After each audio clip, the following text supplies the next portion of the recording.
Hello everyone, this is Chetan from Edankal. आज हम UGC net के बारे में देखेंगे कि यूजीसी नेट क्या होता है। इससे आपके सारे डाउट्स आज क्लियर होने वाले हैं, जैसे कि यूजीसी नेट क्या होता है, उसकी एलिजिबिलिटी क्या होती है, एग्जाम कितनी बार कंडक्ट होता है, एग्जाम का पैटर्न क्या है, ये सब चीज़ें हम इसके आज डिस्कस करने वाले हैं। तो आज का हमारा जो टॉपिक है वो है अबाउट द यूजीसी नेट, एक सिंपल इंट्रोडक्शन। यानी जिन भी स्टूडेंट्स को नहीं पता है कि यूजीसी नेट क्या होता है, इस वीडियो को देखने के बाद वो बिल्कुल अवेयर रहेंगे कि यूजीसी नेट क्या है। आगे बात करते हैं हम। तो व्हाट इज यूजीसी नेट? हमारे पास सबसे पहला जो क्वेश्चन है वो यही है कि यूजीसी नेट क्या होता है। तो हमें सबसे पहले पता होना चाहिए नेट का फुल फॉर्म। नेट का फुल फॉर्म होता है नेशनल एलिजिबिलिटी टेस्ट। होता क्या है आगे हम डिस्कस करते हैं, इसके बारे में कितने सब्जेक्ट्स में होता है, एग्जाम मोड क्या रहेगा, वो सब हम डिटेल में बात करेंगे। तो सबसे पहले बात करते हैं एग्जाम को कौन कंडक्ट करवाता है। यूजीसी कंडक्ट करवाता है। किसकी हेल्प से कंडक्ट कराता है? एनटीए की हेल्प से क्या करता है? कंडक्ट करवाता है। एनटीए क्या है? नेशनल टेस्टिंग एजेंसी है जो इस एग्जाम को कंडक्ट करती है, यानी एग्जाम आपका करवाती है। अब बात करते हैं कि लेवल ऑफ एग्जाम की बात करें कि किस लेवल का यहाँ पे ये एग्जाम होता है। तो ये नेशनल लेवल का आपका एग्जाम होता है, जिसमें आपके जो टोटल सब्जेक्ट्स हैं वो कितने सब्जेक्ट्स कवर होते हैं? टोटल 83 सब्जेक्ट्स कवर होते हैं, यानी आप 83 सब्जेक्ट्स में यूजीसी नेट का एग्जाम दे सकते हैं। ठीक है, हम बात करते हैं एग्जाम के कब कब यहाँ पे होता है।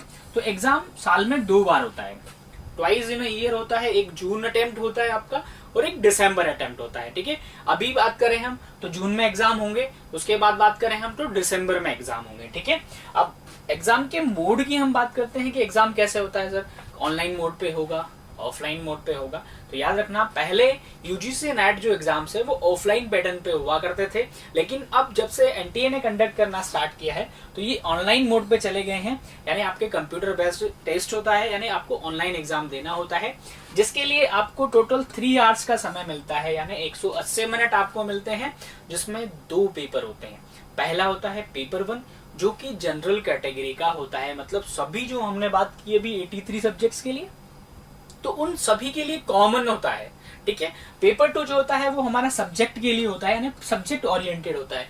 फॉर एग्जांपल, अगर आप कॉमर्स से हैं तो ये आपका कॉमर्स से रिलेटेड होगा, अगर आप इकोनॉमिक्स से हैं तो आपका इकोनॉमिक्स से रिलेटेड होगा, अगर आप हिस्ट्री से हैं, पॉलिटिकल साइंस से हैं, ज्योग्राफी से हैं, तो ये आपका उसी सब्जेक्ट ओरिएंटेड पेपर होता है। अब यहाँ लिखा हुआ है पेपर 1 कितने मार्क्स का है? 100 मार्क्स का, और यहाँ क्या लिखा हुआ है? पेपर 2 कितने मार्क्स का है? 200 मार्क्स का। इसका मतलब ये है कि आपका एक क्वेश्चन होता है 2 मार्क्स का। तो यहाँ पे पेपर 1 में आपके कितने क्वेश्चंस आते हैं? यानी आपके 50 क्वेश्चन आते हैं पेपर 1 के अंदर, और 100 क्वेश्चन आते हैं हमारे यहाँ पे पेपर 2 के अंदर। इसलिए यहाँ पे टोटल जो क्वेश्चंस होते हैं वो कितने होते हैं? 150 क्वेश्चंस आपको यहाँ पे सोल्व करने होते हैं, जो कि क्या होते हैं? मल्टीपल चॉइस क्वेश्चन होते हैं, यानी एमसीक्यूज बेस्ड होते हैं। यानी कि यहाँ पे आपको कोई डिटेल डिस्क्रिप्शन नहीं देना होता है, एमसीक्यू बेस्ड एग्जाम होता है, जिसकी सबसे बढ़िया बात क्या है कि आपके यहाँ पे कोई नेगेटिव मार्किंग नहीं होती है, और हर सही सवाल के लिए आपको 2 मार्क्स दिया जाता है। तो ये सबसे प्लस पॉइंट है कि आपको यहाँ पे किसी तरह की कोई नेगेटिव मार्किंग देखने को नहीं मिलेगी। हम आगे बात करते हैं मीडियम ऑफ एग्जाम के बारे में कि इस एग्जाम का मीडियम क्या होता है। तो ये एग्जाम हिंदी और इंग्लिश दोनों लैंग्वेज में होता है। आपको वहाँ पे ऑप्शन मिलता है, आप चाहें तो हिंदी में पेपर देख सकते हैं और दे सकते हैं, और इंग्लिश में भी पेपर देख और दे सकते हैं, ना बाय लैंग्वेज आपका ये एग्जाम होता है। अब हम आगे बात करते हैं, बहुत से जो स्टूडेंट्स होते हैं उनको एक कंफ्यूजन होता है कि सर 2 चीजें हमने सुनी हुई है, पहली चीज है यूजीसी नेट और दूसरा होता है सीएसआईआर नेट। दोनों सुनने में एक जैसी लग रही है। यहाँ देखें आप, एक तो है यूजीसी नेट और दूसरा है सीएसआईआर नेट, लेकिन इनमें बहुत डिफरेंस होता है। क्या डिफरेंस होता है? कंफ्यूजन नहीं रखना है, बिल्कुल हमें क्लियर समझना है यूजीसी नेट क्या है और सीएसआईआर नेट क्या है। तो हम आगे डिस्कस करते हैं इसके लिए। यूजीसी नेट क्या होता है? अगर आप ह्यूमैनिटीज से बिलोंग करते हो, ह्यूमैनिटीज का मतलब यानी आपका जो सब्जेक्ट रहा है पीजी के अंदर, पोस्ट ग्रेजुएशन के अंदर, वो आपका अगर आर्ट्स रहा है तो आप यूजीसी नेट एग्जाम देने के लिए एलिजिबल होते हैं। ठीक है, अगर आपका सब्जेक्ट कॉमर्स है, आर्ट्स नहीं है लेकिन क्या है, कॉमर्स है और आपने जो पीजी यानी मास्टर्स यानी बात करें हम, आपने एमकॉम जो की है वो किसके अंदर की है, कॉमर्स के अंदर अगर आपने की है तो भी आप कौन सा एग्जाम देने के लिए एलिजिबल रहेंगे, आप यूजीसी नेट एग्जाम देने के लिए एलिजिबल रहेंगे। लेकिन अगर आपका स्ट्रीम साइंस है यानी आपने क्या किया हुआ है, एमएससी अगर आपने किया हुआ है तो आप यूजीसी नेट एग्जाम नहीं देंगे। एग्जाम कौन सा देंगे आप, सीएसआईआर नेट एग्जाम।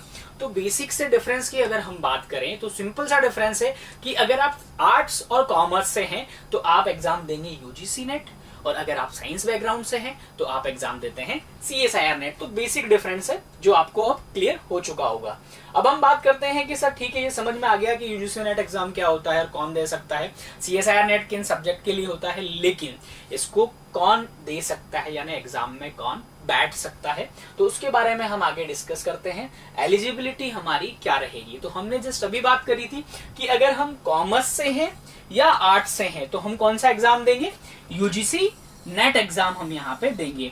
लेकिन हम साइंस स्ट्रीम से आते हैं तो हम कौन सा एग्जाम देंगे, सीएसआईआर नेट एग्जाम हम देते हैं। अब कौन ये एग्जाम दे सकता है, कोई भी मास्टर डिग्री करने वाला, या तो उसकी मास्टर डिग्री पीजी जो है वो पास्ड है यानी हो चुका है, या अपीयर्ड है तो वो सीएसआईआर नेट दे सकता है। अगर वो साइंस से यानी एमएससी की हम बात कर सकते हैं।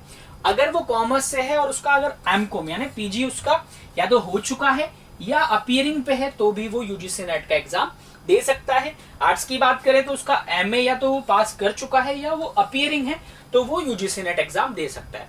अब यहाँ पे दो क्वेश्चन है, आप पास आउट हैं तो आप यूजीसी नेट एग्जाम दे सकते हैं क्योंकि आप मास्टर्स डिग्री ले चुके हो। लेकिन अगर आप अपीयरिंग है तो आपके पास एक ऑप्शन होता है, आप मान लीजिए एमकॉम प्रीवियस के अंदर है, ठीक है। अब एमकॉम प्रीवियस के अंदर आप अभी प्रीवियस में है, आपने यूजीसी नेट का एग्जाम दिया और आप क्वालिफाई कर गए, बट आपके पास मास्टर डिग्री तो नहीं है। तो उस सिचुएशन में क्या होता है, नेट का सर्टिफिकेट आने से यानी नेट क्वालिफाई करने के 2 साल तक का आपके पास टाइम होता है आपको अपना पीजी करने का यानी आपको अपना मास्टर्स करने का। अगर आप नेट क्वालिफाई करने के 2 साल के अंदर अंदर भी आप अपना मास्टर्स क्लियर कर देते हो तो आप एलिजिबल होते हो। इसीलिए आपको पीजी के साथ में जब आप अपीयरिंग पे होते हैं तभी आपको क्या होता है, यूजीसी नेट एलिजिबिलिटी यहाँ पे मिल जाती है, यानी आप यूजीसी नेट का एग्जाम अपीयरिंग में भी आप दे सकते हैं। अब एलिजिबिलिटी क्राइटेरिया की बात करते हैं कि हमने ये तो देख लिया कि यूजीसी नेट अपीयरिंग में भी दे सकते हैं और हम पास आउट होकर भी दे सकते हैं, लेकिन उसका भी एक मिनिमम एलिजिबिलिटी क्राइटेरिया है कि आपका एक पर्टिकुलर परसेंटेज होना चाहिए। अब वो पर्टिकुलर परसेंटेज क्या होता है, आप अगर जनरल कैटेगरी से बिलोंग करते हैं, आप जनरल कैटेगरी में आते हैं तो आपकी जो भी मास्टर्स हैं, जो भी आपकी पीजी हुई है उसमें मिनिमम 55% होना चाहिए विदाउट राउंडिंग ऑफ, यानी कोई राउंडिंग ऑफ नहीं। आपका 55% मिनिमम अगर आपका पीजी में है तो ही आप एलिजिबल हैं यूजीसी नेट एग्जाम देने के लिए, अदरवाइज आप एलिजिबल नहीं रहेंगे। किसके लिए, फॉर जनरल कैटेगरी। लेकिन अगर आप जनरल कैटेगरी में नहीं आते हैं, ओबीसी में आते हैं, एससी या एसटी में आते हैं, तो यहाँ पे आपको मिनिमम जो परसेंटेज चाहिए वो 50% यहाँ पे आपको चाहिए। यानी कि अगर आपका ओबीसी कैटेगरी से आप बिलोंग करते हो और आपका 50% ओबीसी के 50% आपका मास्टर्स में है, चाहे एमकॉम में है, एमएससी में है या एमए के अंदर है, तो आप यूजीसी नेट का एग्जाम के लिए एलिजिबल हैं, अदरवाइज नहीं रहेंगे। अब आगे हम बात करते हैं difference between net and JRF. अब जब भी हम नेट का एग्जाम देते हैं तो 2 चीजें हमें सुनने को मिलती है कि आपको नेट क्वालिफाई करना है या जेआरएफ क्वालिफाई करना है। अब नेट और जेआरएफ में कोई डिफरेंस नहीं होता है, बट दोनों में आपको एक ही एग्जाम देना है। जैसे फॉर एग्जांपल आपको एक ही एग्जाम कौन सा देना है, अगर मैं बात करूं कॉमर्स और ह्यूमैनिटीज की तो आपको यूजीसी नेट एग्जाम देना है। अब यूजीसी नेट एग्जाम में जब आप देने के लिए फॉर्म फिल करते हैं तो वहां पे आपको 2 ऑप्शन मिलते हैं। पहला, ओनली फॉर असिस्टेंट प्रोफेसर, यानी आप असिस्टेंट प्रोफेसर के लिए एग्जाम देना चाहते हैं, और दूसरा ऑप्शन आपको मिलता है असिस्टेंट प्रोफेसर एंड जेआरएफ के लिए, यानी आप असिस्टेंट प्रोफेसर के लिए भी देना चाहते हैं और जेआरएफ के लिए भी देना चाहते हैं। सिर्फ फॉर्म फिल करते टाइम आपको ये डिटेल्स वहां पे उनको देनी होती है। इसका फायदा क्या है, अगर आप ओनली असिस्टेंट प्रोफेसर के लिए फिल करते हैं तो आपका नेट क्वालिफाई हुआ, लेकिन आप दोनों के लिए फिल करते हैं वहां ऑप्शन, तो अगर आपका परसेंटेज कट ऑफ से अबाउ चला जाता है या कट ऑफ क्लियर कर देते हो तो आपको एक ही एग्जाम से नेट भी मिलता है और एक ही एग्जाम से आपको जेआरएफ भी वहां पे मिलता है। जेआरएफ का फुल फॉर्म क्या है, जूनियर रिसर्च फेलोशिप, मतलब आपको एक फेलोशिप दी जाती है, एक स्कॉलरशिप दी जाती है। आगे इसमें डिफरेंस हम और देखते हैं वो क्या होता है, डायग्राम में आपको समझ में आएगा कि यूजीसी नेट, आप सिर्फ नेट अगर क्वालिफाई करते हैं तो आप पूरे भारत के अंदर एज अ असिस्टेंट प्रोफेसर किसी भी कॉलेज या यूनिवर्सिटी में पढ़ाने के लिए एलिजिबल होते हैं। कब? जब आपको सिर्फ नेट मिला है, जेआरएफ नहीं हुआ, सिर्फ नेट है, तो आप असिस्टेंट प्रोफेसर आप पढ़ा सकते हो किसी भी यूनिवर्सिटी या कॉलेज के अंदर। लेकिन अगर आपने जेआरएफ क्वालिफाई किया, जेआरएफ का मतलब ऑलरेडी नेट प्लस ये वाला पोर्शन आपका हो जाता है। जेआरएफ का एक बेनिफिट क्या है, आपने अगर जेआरएफ किया है और आप इन फ्यूचर पीएचडी करना चाहते हो, किसी टॉपिक पे रिसर्च करना चाहते हो अपने सब्जेक्ट के अंदर, तो वहां पे आपको एक फेलोशिप अमाउंट मिलता है, जिसी को हम क्या बोलते हैं, जेआरएफ बोलते हैं। यानी आप पढ़ाई करें, आपकी पढ़ाई के लिए हर महीना गवर्नमेंट 30 से 35 हजार रुपया आपको हर मंथ देती है, ताकि आप अपना पूरा फोकस कर करके उस रिसर्च पे रखें और आप उस टॉपिक को पूरी रिसर्च के साथ आगे बढ़ सकें। अब बात करते हैं, जेआरएफ मिलता है 2 इयर्स के लिए। उसके बाद आपको क्या मिलता है, एसआरएफ। जो एसआरएफ है वो आपको नेक्स्ट 3 इयर्स के लिए मिलेगा, यानी 2 साल तक तो आपको जेआरएफ मिलेगा।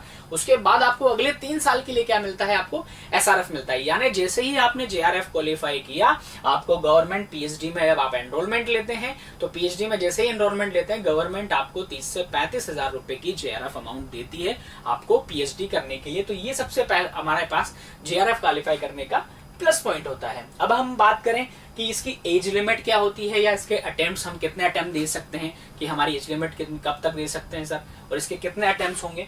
तो इसके बारे में हम डिस्कस कर लेते हैं कि अगर आप सिर्फ असिस्टेंट प्रोफेसर के लिए जाना चाहते हैं तो उसकी कोई एज लिमिट नहीं है। आप 30 साल के हैं, 35 साल के हैं, 40 साल के हैं, 50 साल के हैं, कोई एज लिमिट नहीं है। आप नेट के लिए यानी असिस्टेंट प्रोफेसर के लिए आप एग्जाम दे सकते हैं। लेकिन अगर आप जेआरएफ क्वालिफाई करना चाहते हैं तो वहां एक मिनिमम एज लिमिट होती है। अगर आप जनरल कैटेगरी से बिलोंग करते हैं और मेल कैंडिडेट है, general category plus male candidate है अगर आप, तो वहां पे आपको 30 साल तक ही मैक्सिमम अलाउड होती है आपकी एज। लेकिन अगर आप फीमेल हैं तो आपको 5 ईयर का रिलैक्सेशन मिल जाएगा।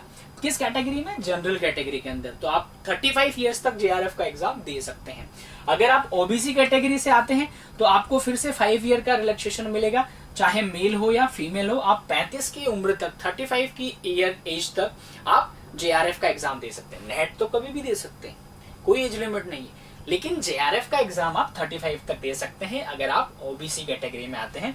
वही कंडीशन है अगर आप एससी और एसटी कैटेगरी में आते हैं तो भी आपके पास 35 इयर्स तक का टाइम होता है, आप उस जेआरएफ के लिए अप्लाई कर सकते हैं। अब यहाँ पे अटेम्प्ट्स की कोई लिमिट नहीं है, ना जेआरएफ के लिए है ना असिस्टेंट प्रोफेसर के लिए। यानी ऐसा नहीं है कि 2 अटेम्प्ट देने के बाद आप एलिजिबल नहीं रहेंगे।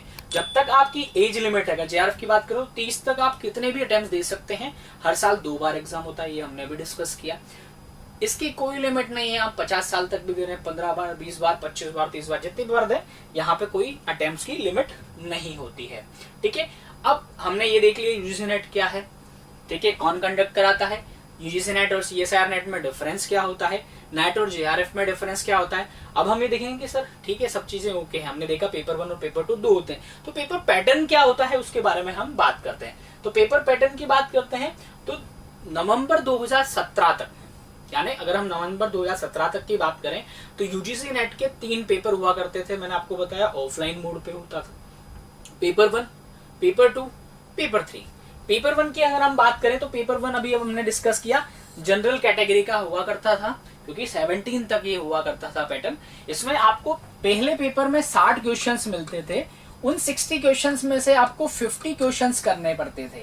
ठीक है, ऑप्शन था 60 क्वेश्चंस का, करने कितने हैं 50 क्वेश्चन, तो 50 क्वेश्चंस के हिसाब से 100 मार्क्स का पेपर 1 होता है। उसके बाद पेपर 2 आपके सब्जेक्ट्स का होता था। फॉर एग्जांपल आप कॉमर्स से हैं तो सेकंड पेपर आपका सब्जेक्ट का होगा, जिसमें 50 क्वेश्चंस आते थे 100 मार्क्स के, और थर्ड पेपर भी आपका सब्जेक्ट का ही हुआ करता था, जिसमें 75 क्वेश्चंस आते थे, वो 150 मार्क्स के, क्योंकि यहाँ पे हर क्वेश्चन कितने मार्क्स का होता है, 2 मार्क्स का यहाँ पर क्वेश्चन होता है। लेकिन इस पैटर्न को चेंज कर दिया गया जुलाई 2018 से, और अभी एट प्रेजेंट जो हमारा पेपर पैटर्न है वो ये है कि आपके हर सब्जेक्ट के 2 ही पेपर होते हैं। सबसे पहला होता है पेपर 1 जो जनरल कैटेगरी का होता है, जिसमें सिर्फ 50 ही क्वेश्चन आते हैं और आपको 50 अटेम्प्ट करने होते हैं। ठीक है, वो वाला ऑप्शन नहीं है कि 60 आते थे उसमें से 50 करने हैं, 10 चॉइस आप रख सकते हो, ऐसा नहीं है। पहले पेपर में 50 क्वेश्चन आएंगे, वो 100 मार्क्स के होंगे। और एक अगला पेपर होगा जो आपके सब्जेक्ट बेस्ड होगा।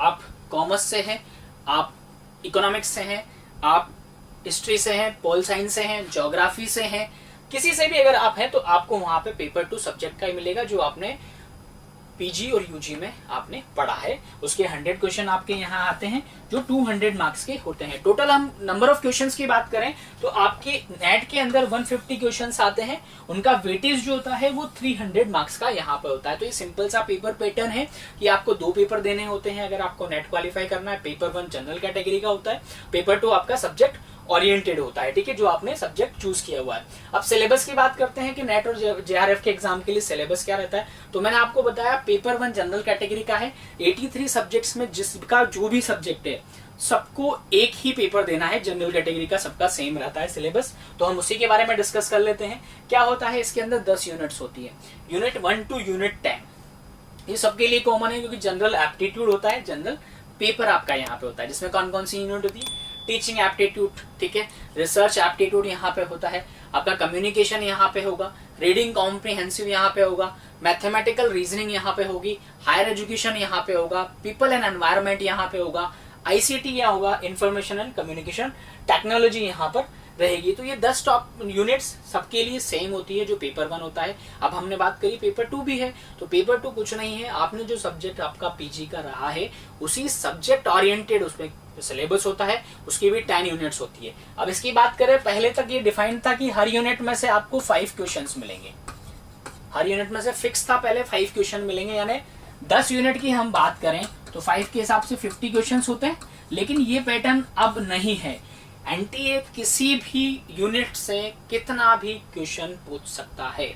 5 का क्राइटेरिया अब इस पे एप्लीकेबल नहीं होता है, ठीक है। हम आगे बात करते हैं सर्टिफिकेट की वैलिडिटी की। सर मान लीजिए हमने यूजीसी नेट कर लिया, हो गया हमारा यूजीसी नेट, हमने क्वालिफाई कर लिया, उसके बाद हमें सर्टिफिकेशन मिलेगा, ठीक है। तो उस सर्टिफिकेट की वैलिडिटी कितनी रहेगी, कब तक वो वैलिड रहेगा, तो उसके बारे में हम देख सकते हैं। या फिर हमने जेआरएफ क्वालिफाई कर लिया है तो उस जेआरएफ की वैलिडिटी कितनी रहेगी, कब तक हम उसे ले सकते हैं। तो यहाँ बात करते हैं सर्टिफिकेट के लिए। तो अगर आपने नेट क्वालिफाई किया है तो उस नेट के जो सर्टिफिकेट आपका इस तरह का आता है, आप देखो यहाँ पे एक सैंपल सर्टिफिकेट लगाया हुआ है। इस सर्टिफिकेट में आपका यहाँ पे फोटो रहेगा, यहाँ पे आपकी बेसिक डिटेल्स रहिए, और जब आपने क्वालिफाई किया है ये वो लगाएगा। लेकिन इसकी एलिजिबिलिटी जो है वो क्या रहेगी, मतलब सॉरी वैलिडिटी जो है वो कहाँ तक रहेगी, लाइफ टाइम तक रहेगी। यानी आप यूजीसी नेट का एक बार क्वालिफाई कर दें, उसके बाद आपका सर्टिफिकेट ऐसा नहीं है कि साल भर बाद उसकी वैलिडिटी खत्म, 2 साल बाद वैलिडिटी खत्म, ऐसा नहीं होता है। लेकिन अगर आपने जेआरएफ क्वालिफाई किया है तो आपकी इसकी वैलिडिटी 3 इयर्स की होती है। 3 इयर्स का मतलब क्या, आपको जेआरएफ क्वालिफाई करने के 3 साल के अंदर अंदर पीएचडी में एनरोलमेंट लेना पड़ेगा। अगर आपने 3 साल तक एनरोलमेंट नहीं लिया तो अगर आप 4th ईयर में जाते हैं तो आपको फिर ये जेआरएफ का जो अमाउंट गवर्नमेंट आपको देती है पीएचडी करने के लिए वो आपको नहीं मिलेगा। तो यहाँ सिंपल सा ये है कि नेट क्वालिफाई करने के बाद नेट की एलिजिबिलिटी लाइफ टाइम तक रहती है, लेकिन जेआरएफ कितने साल तक वैलिड रहता है, 3 साल तक यहाँ पर आपका वैलिड रहता है।